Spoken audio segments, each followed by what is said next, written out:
Welcome. My name is Rachel and I'm one of the creators of Storymarks. First, I'd like to say thank you. Thank you for being brave enough to share your story.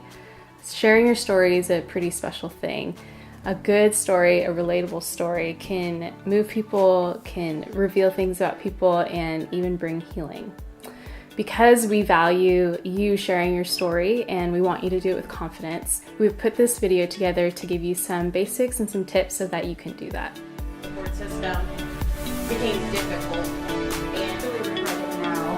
They wish that they could get rid of them. She's like, David, come here. And I was like, what's up, Grandma? She's like, if you haven't downloaded the Storytelling Worksheet yet, go ahead and pause to do that now. You can find that attached along with this video or in your Storymarks digital guide. This is what the sheet looks like. The worksheet is really simple. It's designed to help you craft your story into a 5 to 8 minute narrative. You don't have to answer every question, but just going through it will help you get some direction for your story. A couple things to keep in mind. First of all, try to be vulnerable. People connect with honesty and the real ups and downs of the human experience. so what am I sitting here moping about? My tears aren't going to help the struggle. You know, my tears aren't going to find the solution to this problem that I'm having. Saying, avoid being too general. Incorporating specific things about your story helps bring out the uniqueness of it. So for instance, saying I had a hard time in high school is kind of a general statement. So talk about how or why it was hard.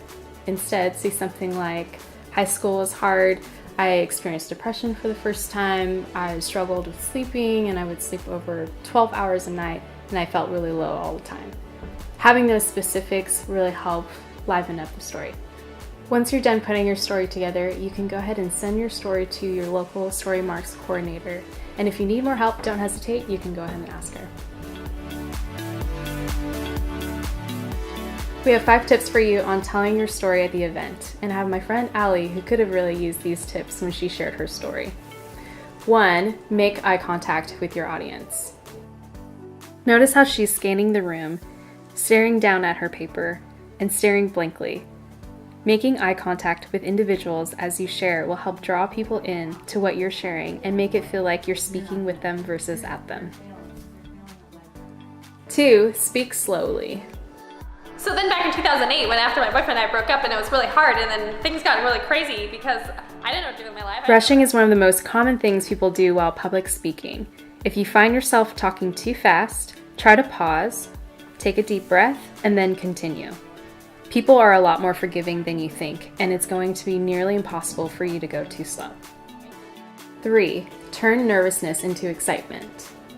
Right before getting up to speak, your heart rate may begin to rise. Your hands may start to get clammy. This happens to all of us.